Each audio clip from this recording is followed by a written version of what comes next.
My lovely and beautiful Sagittarius धनु राशि, कैसे हैं आप सब। शेयर टैरो वर्ड में मैं आपका बेहद वेलकम करती हूँ एंड आई रियली होप आज हमेशा की तरह आप अच्छे होंगे, खैरियत से होंगे, अपना बेहद ख्याल रख रहे होंगे, पॉजिटिव सोच रहे होंगे, पॉजिटिव स्टेट ऑफ माइंड होंगे। So my lovely and dear sad situation में अगर आप स्टक फील कर रहे हैं, नो कॉन्टैक्ट में हैं, जानना चाहते हैं आपके पर्सन की एनर्जीज क्या चल रही हैं, क्या फीलिंग्स हैं, किस एनर्जी में स्टैंड कर रहे हैं आप और आपके partner, so this reading for you. Stuck feel कर रहे हैं, ठीक है, पॉसिबिलिटीज जानना चाह रहे हैं, क्या पॉसिबिलिटीज हो सकती हैं आगे, वो चेक करेंगे हम। Please keep in mind general prediction है सैज, पर्सनल रीडिंग नहीं है। वर्क पर्सनल रीडिंग की तरह करेगा, लेकिन फिर भी जितना रेजोनेट होगा आपसे उतना लीजिएगा and role can be reverse any time, please keep in mind. अगर आपकी स्टोरी से मैच नहीं करता तो आप इसको इम्पोज नहीं करेंगे, ठीक है।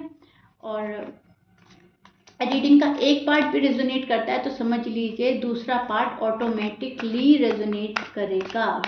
ओके, स्टार्ट करते हैं आपकी reading. Okay says, first of all two of pentacle का कार्ड मेरे हाथ में सबसे पहले आया है। तो इस नो कांटेक्ट में बहुत जगल कर रहे हैं आप, बहुत अप एंड डाउन आपने फेस कर लिए हैं, बहुत ज़्यादा चीज़ें इम्बैलेंस हो गई हैं, आपको पता है ऑलरेडी, एंड आप इनको बहुत अच्छे से कोशिश करके चीज़ों को बैलेंस में लाने की कोशिश कर रहे हैं, रिलेशनशिप को बैलेंस करने की कोशिश कर रहे हैं, आपकी लव लाइफ, आपकी मैरिड लाइफ बैलेंस रहे, आप ये कोशिश कर रहे हो।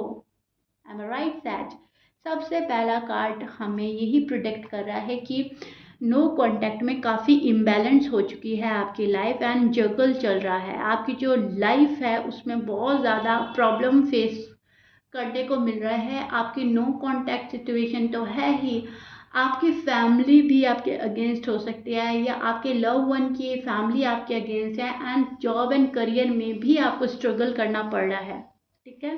चीज़ें बहुत ईजिली नहीं मिल रही हैं सहज आपको, सो दैट्स वाई हर्ट होना, डिसअपॉइंटमेंट फील करना, अपसेट होना, ऐसा आपको बीच बीच में होता रहता है। आप खुश होते हो, अपने आप को हैप्पी रखने की कोशिश करते हो, लेकिन फिर बीच में सैड हो जाते हो, फिर एक लो एनर्जी फील करते हो, फिर आपको लगता है मेरा कोई सपोर्ट नहीं कर रहा है, मेरा मेरा कोई साथ नहीं दे रहा है, ठीक है। तो यहाँ पर एक इम्बैलेंसनेस देख पा रही हूँ मैं।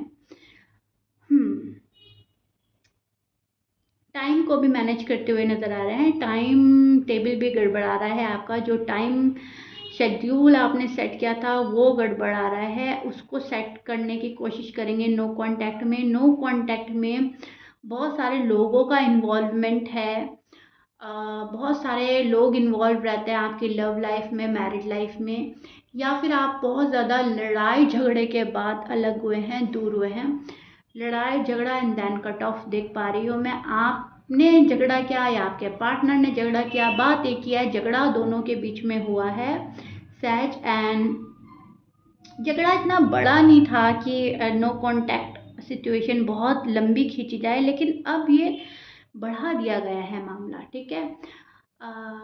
ऐसा भी नहीं था कि एक दूसरे को माफ़ ना किया जाए, ऐसा भी नहीं था कि उसको च्युइंगम की तरह खींचा जाए, लेकिन शायद वक्त, माहौल, हालात आपके फेवर में नहीं थे, तो आपका नो कांटेक्ट जो है कुछ सेजिटेरियस का जो है लंबा पीरियड चला गया है, बहुत थोड़ा लंबा हो गया, मतलब जहां आपने सोचा नहीं था कि मेरा नो कांटेक्ट इतना लंबा जाएगा, उससे थोड़ा और ज़्यादा हो गया है, ठीक है। लड़ाई झगड़ा, लोगों की इन्वॉल्वमेंट, लोगों की कहा सुनी, लोगों, कुछ लोग इधर से बोल रहे हैं, कुछ लोग उधर से बोल रहे हैं, ऐसा आपके साथ में हो चुका है।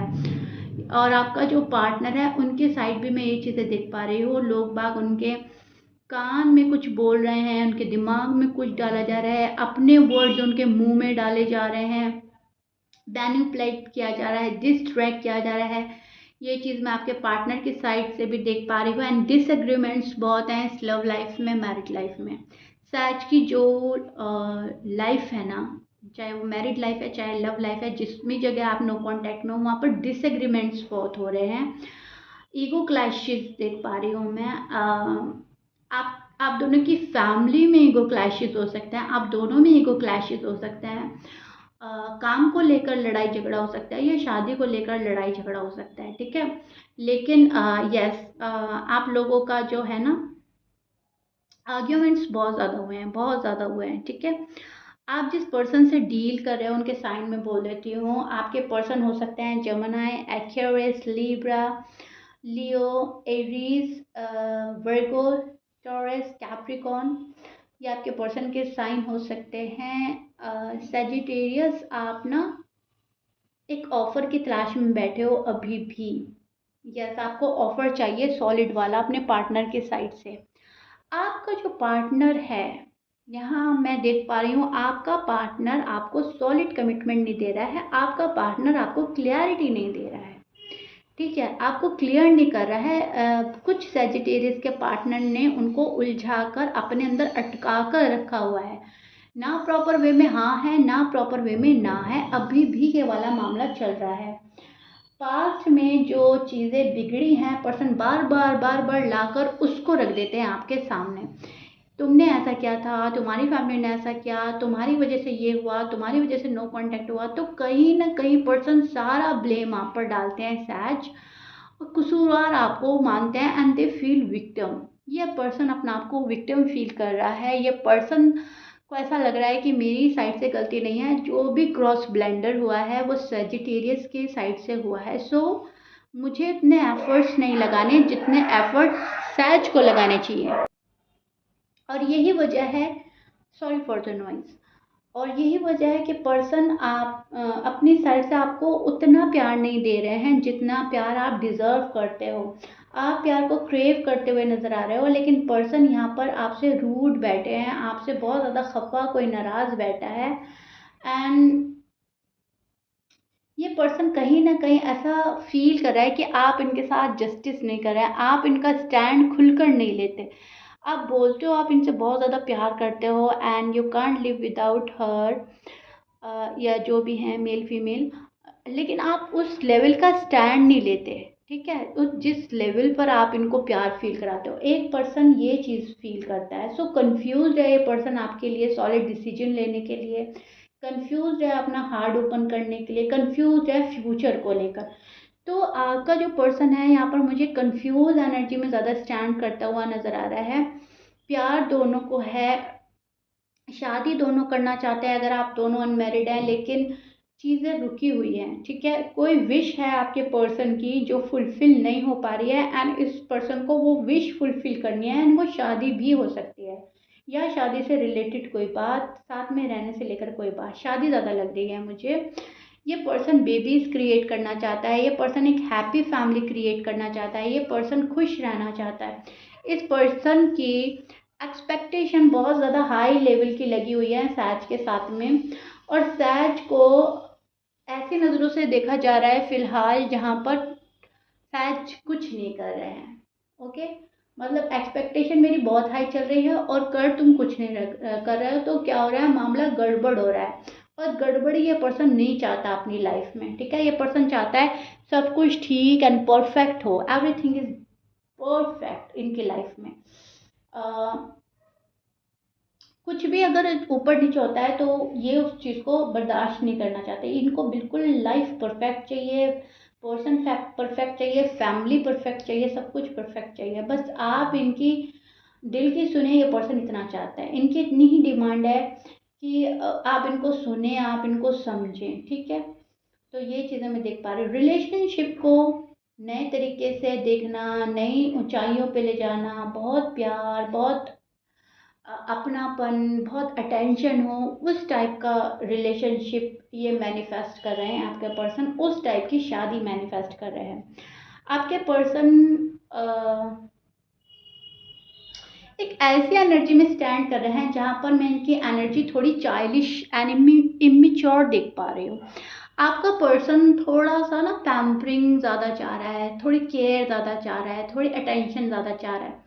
ज़रा भी आपसे दूर होता है तो गुस्सा आ जाता है, नो कांटेक्ट को कायम रखने की बात सोच लेते हैं, आपसे मूव ऑन होने की बात सोच लेते हैं। एंड फिर जब इनको आपका प्यार का एहसास होता है तो फिर ये एक उसी चीज़ की डिमांड करने लगता है। जैसे बच्चा होता है ना, जिद करता है, नहीं मुझे तो यही चाहिए, मैं यही चाहिए। एंड सैज की कंडीशन ऐसी है, कुछ सैज की, कि आप नहीं दे पा रहे हो। आप में से कुछ लोग सॉलिड कमिटमेंट नहीं दे पा रहे हैं, आप लोगों में से बहुत सारे लोग इनकी एक्सपेक्टेशन पे खरा नहीं उतर पा रहे हैं।